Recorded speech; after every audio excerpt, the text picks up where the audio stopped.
Welcome everybody back to Boost Emotion, guys. And today, Carvana, I think, is going to light on fire. Yes, Carvana is pretty much going out of business, but are they really? So then, guys, let's go. Let's talk about it. Let's jump into the video. Welcome everybody back to Boost Emotion, guys. In the morning, good afternoon, and good night. Thank you.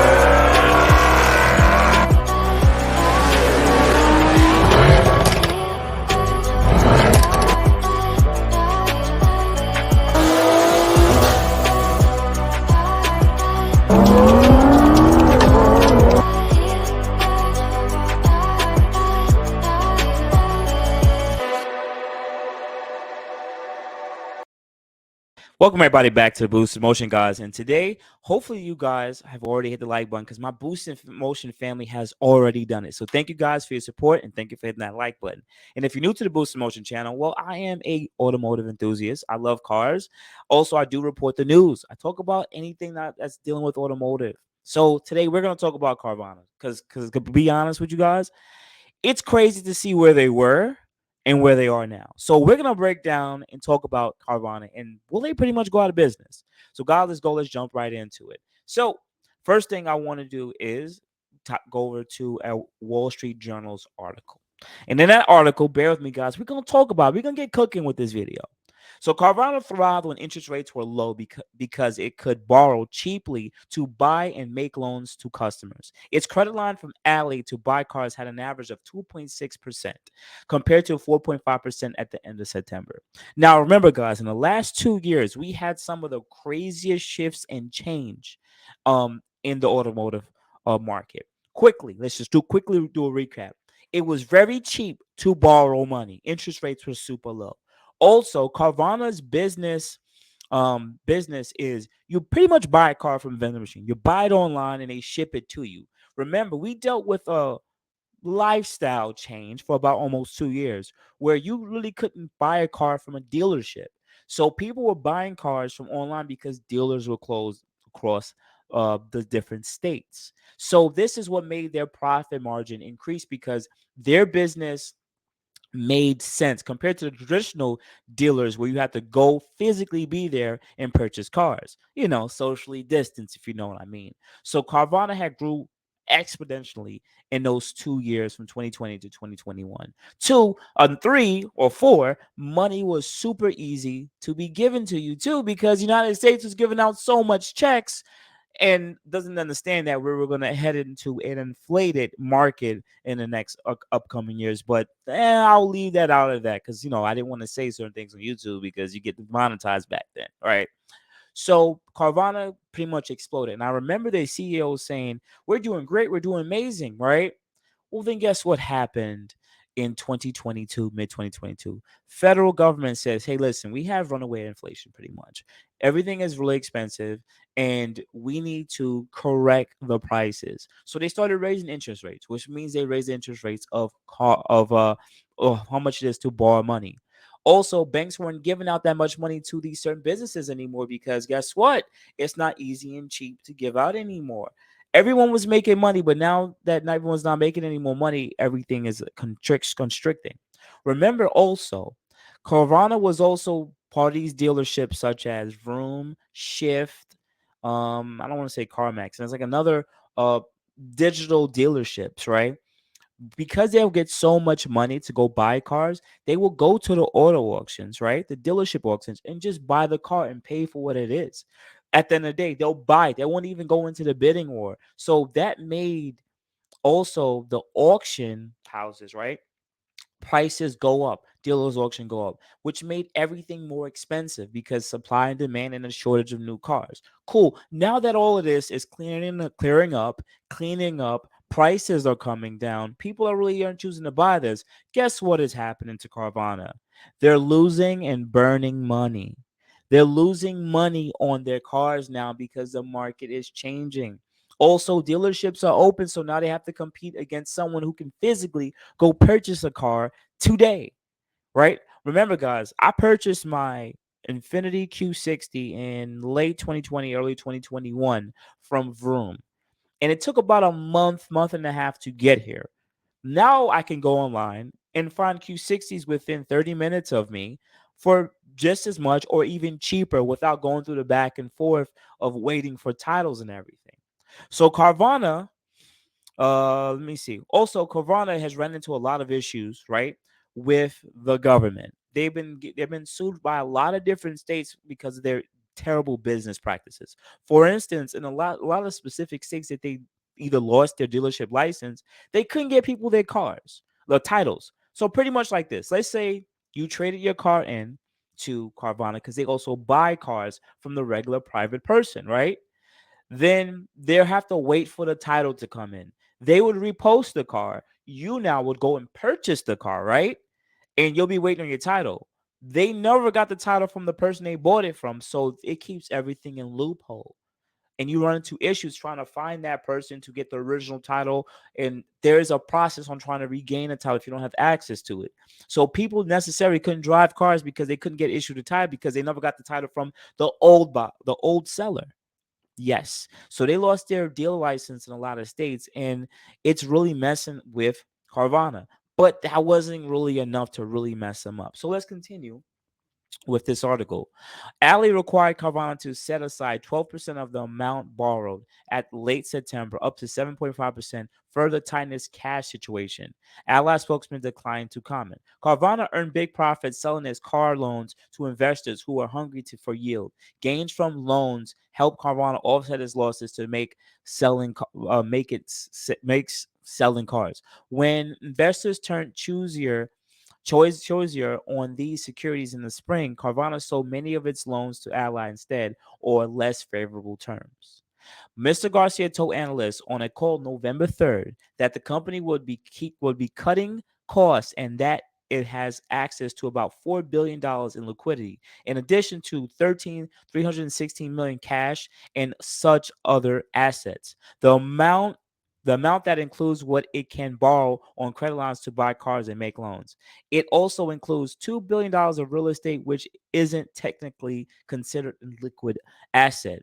The company's chief financial advisor said Carvana could borrow against the real estate, which includes sites it bought this year. It previously raised about $500 million from selling some sites, which it is inspect which where it inspects cars and then leases them back for 20 to 25 years. Okay, let me see if there's any other information here. Cool. That I really want to get into. So I want to add a little bit more here, right? So their business practice needs to change, right? Like I know I'm not no guru, I'm just some random dude on YouTube, right? But Carvana doesn't understand that they needed to get better and fix their problems as they chose to come, but they weren't caring about that because when everyone's making money over fist, it is what it is. No one cares, right? So now that the prices of cars are going down, technically they overpaid for cars. People are not willing to buy a car now and have to wait 4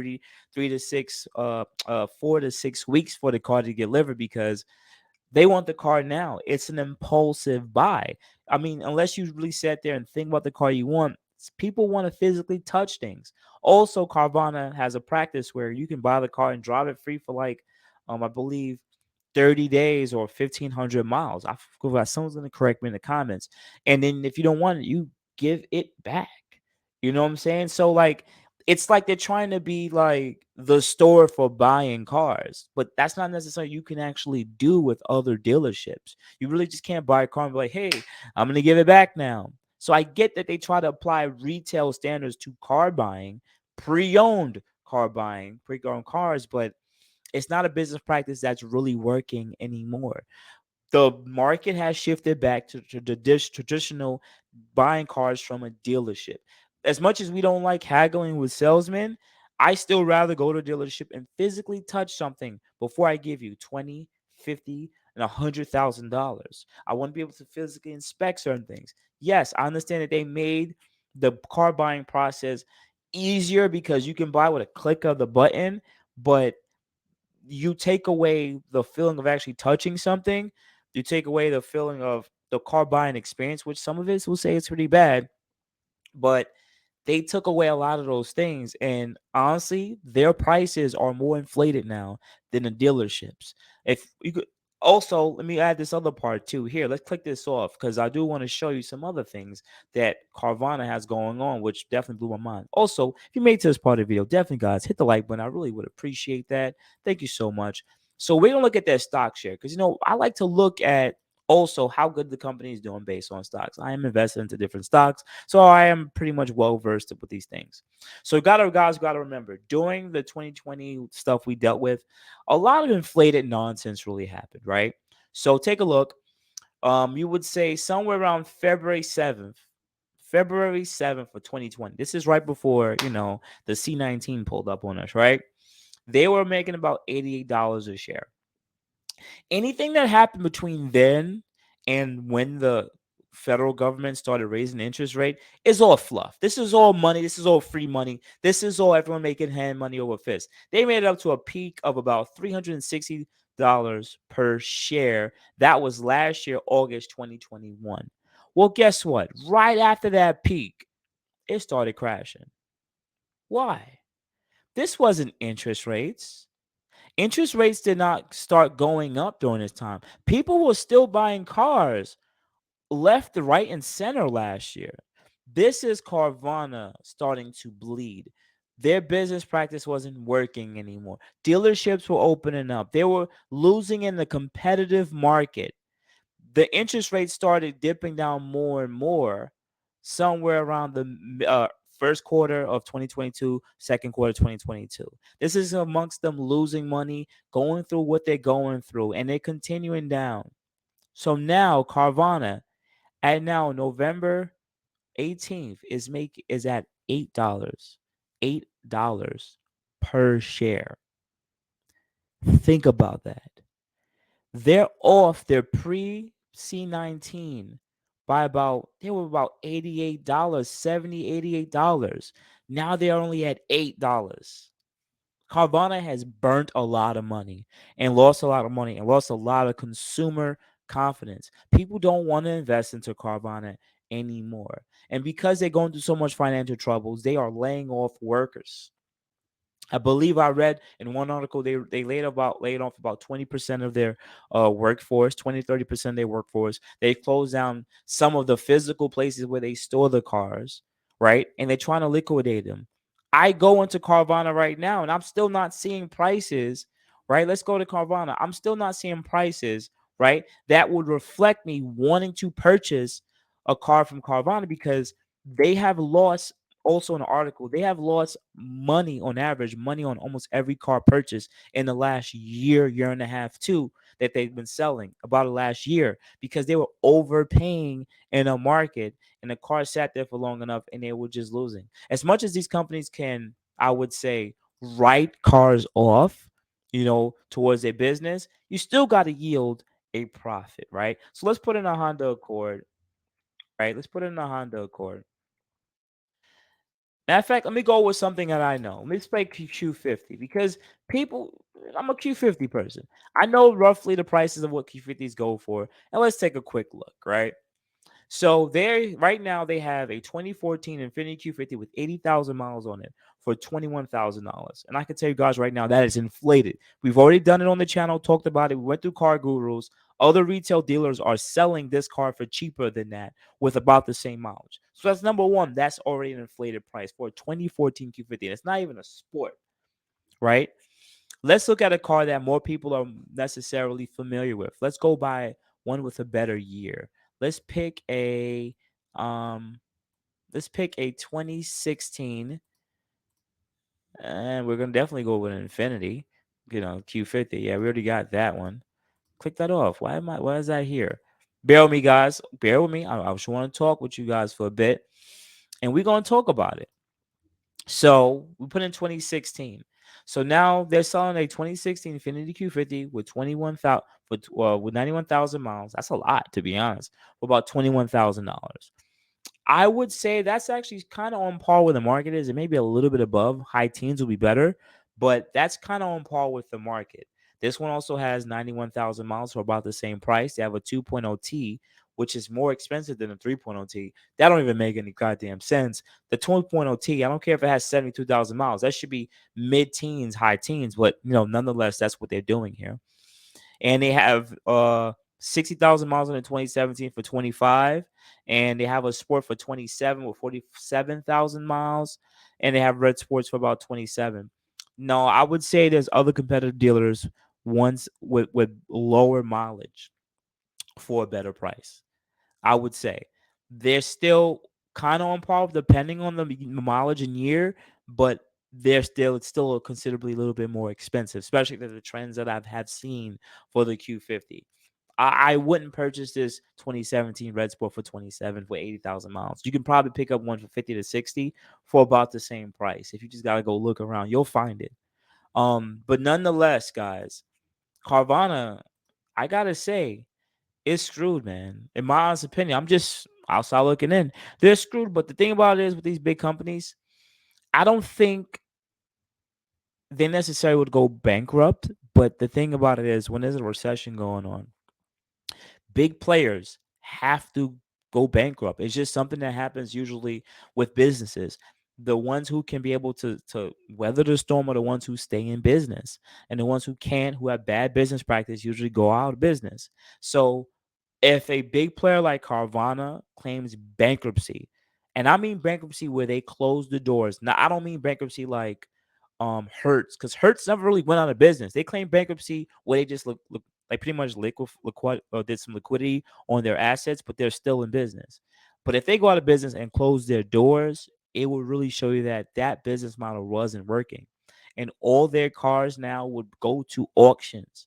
They own a lot of vehicles, and all those cars are now going to go to the auctions, would literally now make the auctions even more diluted.